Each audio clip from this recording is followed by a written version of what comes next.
આજે થરાદ મુકામે બનાસકાંઠા જિલ્લા કોંગ્રેસ સમિતિ દ્વારા આયોજિત આ પત્રકાર વાર્તામાં ઉપસ્થિત બનાસકાંઠાના લોકપ્રિય સાંસદ ગેનીબેન, જિલ્લા પંચાયતના પૂર્વ સદસ્ય માંગીલાલભાઈ, તાલુકા કોંગ્રેસ સમિતિ પ્રમુખ પ્રધાનજી અને મોટી સંખ્યામાં ઉપસ્થિત આ વિસ્તારના સૌ પ્રતિષ્ઠિત પત્રકાર મિત્રો, આપ સૌનું આ પત્રકાર વાર્તામાં હાર્દિક સ્વાગત કરું છું. ખાસ અગત્યની પ્રેસ વાર્તાનું કારણ કે જે કોંગ્રેસ પાર્ટીની 21 તારીખે જન આક્રોશ યાત્રા ઢીમાથી નીકળી થરાદથી અને આજે અંબાજીથી ને આગળ જઈ રહી છે, ત્યારે થરાદ ખાતે જ્યારે યાત્રા આવી એ વખતે શિવનગરની અંદર શિવનગરના લોકો દ્વારા એક જન સંવાદનો કાર્યક્રમ રાખવામાં આવ્યો હતો. આની અંદર કોંગ્રેસના પ્રમુખ અમિતભાઈ, વિરોધ પક્ષના નેતા તુષારભાઈ, જ્ઞાનીબેન, જિજ્ઞેશબેન, કોંગ્રેસનો છેક મુકુલ વાસનિકથી લઈને તમામ હોદ્દેદારો હાજર હતા. અને એમની જે રજૂઆત હતી કે એમને સનદના પ્લોટો, જે સનદ જે કોંગ્રેસના સમયે પ્લોટ મળ્યા એની સનદ નથી મળતી, પીવાનું પાણી નથી મળતું, અને મહિલાઓની ખાસ રજૂઆત હતી પીવાનું પાણી નથી મળતું, પણ અમારા વિસ્તારની અંદર દારૂ બધી એટલી બધી થઈ ગઈ છે કે કોઈ ઘર બાકી નથી. દારૂ સુધી લિમિટ હતી ત્યાં સુધી બરોબર હતું, પણ ડ્રગ્સ, સ્માઇક, એમડી જેવા અલગ અલગ જે કેફી પદાર્થો છે એનું સેવન એટલું થઈ ગયું છે કે દર મહિને 2 છોકરાઓ આ થરાદની કેનાલમાં આપઘાત કરી રહે છે. કારણ કે આ ડ્રગ્સના રવાડે ચડી ગયા હોય અને પૈસા ના હોય, ક્યાંક પરિવારમાં ત્રાસ આપતા હોય છતાં પૈસા ના હોય, તો છેલ્લે પગલું એ ડ્રગની તડપના લીધે સુસાઇડ સુધી જતું હોય છે. એ રજૂઆત હતી.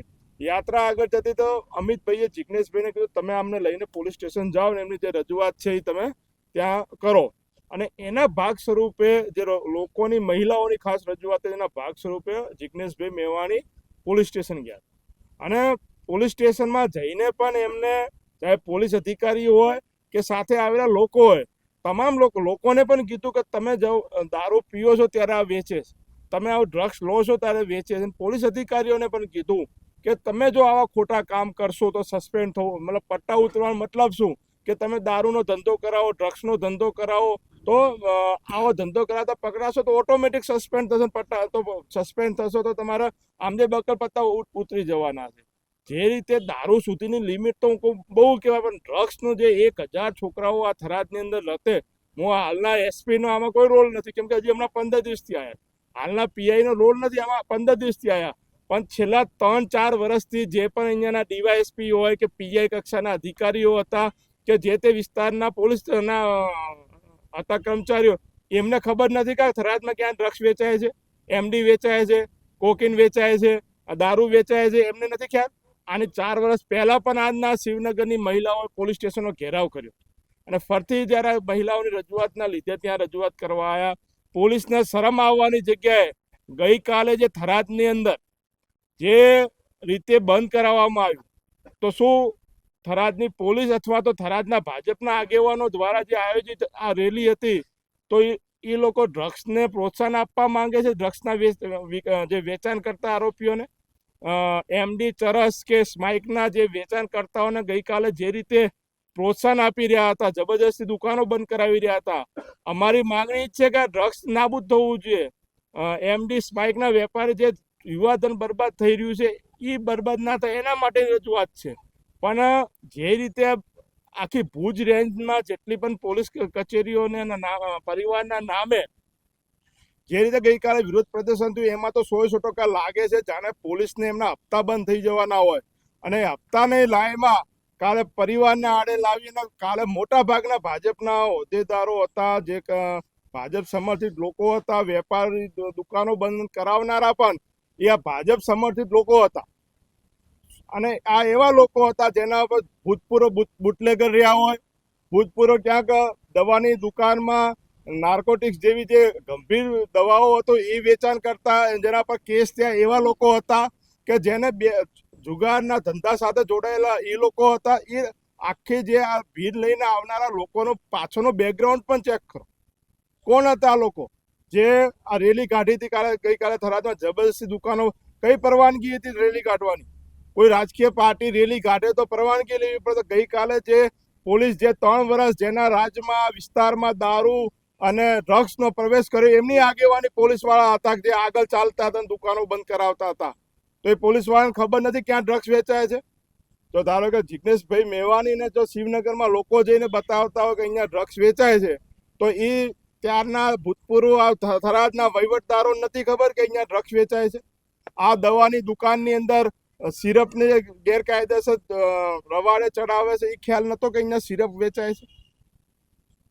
શરમ આવવાની જગ્યાએ ગાજવાની વાત કરે, દબાવવાની વાત કરે. આ તો ભાજપની એવી ઓપેન્ડી થઈ ગઈ લાગે છે. કોઈ પણ વિરોધ કરે તો આવી રીતે સામે કોકને લાવીને એમનો વિરોધ કરાવો એટલે વિરોધ કરતા લોકો બેન થઈ જાય. સંપૂર્ણ કોંગ્રેસ પાર્ટી હોય કે તમામ લોકો જેના પરિવારો આના ડ્રગ્સના લીધે બરબાદ થયા છે, દારૂના લીધે બરબાદ થયા, તમામ લોકો જિગ્નેશભાઈ મેવાણી સાથે ઊભા છે. અને જિગ્નેશભાઈ મેવાણી એકલા નહીં, આ તમામ લોકો થરાદના લોકોની વાત છે. તમે અત્યારે નાના નાના ગામડામાં જશો ત્યાં પણ એમની ચરસ આ બધું વેચાઈ રહ્યું છે. હું તો ભગવાનને પ્રાર્થના કરું, કારે જે રેલીમાં જે લોકો હતા એમના પરિવારના લોકો પણ, એમના પરિવારના છોકરા છોકરીઓ પણ આના રવાડે ના ચડે એ હું ધરણીધર ભગવાનને પ્રાર્થના કરું.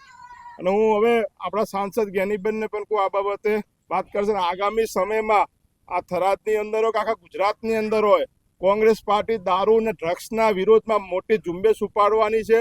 અને એમાં જે પણ સંડવાયેલા અધિકારીઓ હશે કે જે પણ આરોપીઓ હશે, કોઈ આ ડ્રગ્સના વેપારીઓની કોઈ સમાજ હોતી નથી, દારૂના વેપારીઓની કોઈ સમાજ હોતી નથી. એ માત્ર અપરાધી છે. એ અપરાધી પોતાના એક પરિવારનું ભલું કરવા માટે આ વિસ્તારના હજારો પરિવારને બરબાદ કરી રહ્યા છે. તમે શિવનગરમાં જઈને પૂછ્યું છે કે દર મહિને કેટલા લોકો સુસાઇડ કરી રહ્યા છે? બબ્બે નાના એક પરિવારના 3 લોકો સુસાઇડ કરી, બબ્બે લોકો સુસાઇડ કરી, માત્ર આ ચરસ ગાંજા કે એમડી સ્માઇકના રવાડે ચડી. આ શિવનગર વિસ્તાર તો એવો વિસ્તાર હતો કે વગર ભણેલા ફેશન ડિઝાઇનરો છે, વગર ભણેલા ઇન્ટિરિયર ડિઝાઇનરો છે, આર્કિટેક્ટો છે, એન્જિનિયરો વગર ભણેલા છે. એમની પાસે કલા હતી, એમની પાસે ભરત ગૂંથણની જ કલા હોય, લાખ લાખ રૂપિયાની તો સાડીઓ બનાવીને વેચે છે. એવા વિસ્તારને અત્યારે ડ્રગ્સનું હબ બનાવી નાખ્યું, દારૂનું હબ બનાવી નાખ્યું. એકલો એ નહીં પણ આખા અત્યારે તો જ્યાં પણ સ્કૂલો કોલેજોની આજુબાજુમાં અત્યારે આખા ગુજરાતમાં ચાલી રહ્યું છે. બનાસકાંઠા જિલ્લાના 1200-1300 ગામમાં કોઈ એવું ગામ નથી જ્યાં દારૂના અડ્ડા નથી. આ કોને સરકારને ખબર નથી, ગૃહમંત્રીને ખબર નથી. ગૃહમંત્રી કહે છે મને તમે કહો હું ત્યાં રેડ પાડશું. તો આ જિગ્નેશભાઈએ કીધું, ખુલ્લું કીધું, શિવનગરના મહિલાઓ સાથે રાખીને અહીંયા વેચાય છે. તો જવાબદારી એમની બનતી હતી. પણ આખું એવું બનાવવામાં આવ્યું વાતાવરણ કે જિગ્નેશભાઈએ પોલીસ અધિકારીઓ માટે, જિગ્નેશભાઈએ સ્પષ્ટ કીધું છે કોઈ પણ અધિકારી ભ્રષ્ટ છે જેના આધારે આ ધંધા ચાલે એમને જ ઓટોમેટિક જો ખરાબ કામ કરે તો સસ્પેન્ડ થશે, તો ઓટોમેટિક એમને વર્દી ઉતરી જ જવાની છે. એ વાત હતી, રજૂ કરી હતી. પણ ગઈકાલનો જે રીતે આખા ગુજરાતનો માહોલ બનાવે છે, તો અમે કોંગ્રેસ પાર્ટી વખોડીએ છીએ. અને અમે ડ્રગ્સને ગમે તેટલો વિરોધ અમારા કોંગ્રેસ પાર્ટીના કાર્યકર્તાઓના આગેવાનો કરાવવા, દારૂ ડ્રગ્સના વિરોધમાં અમારી લડાઈ ચાલુ રહેશે.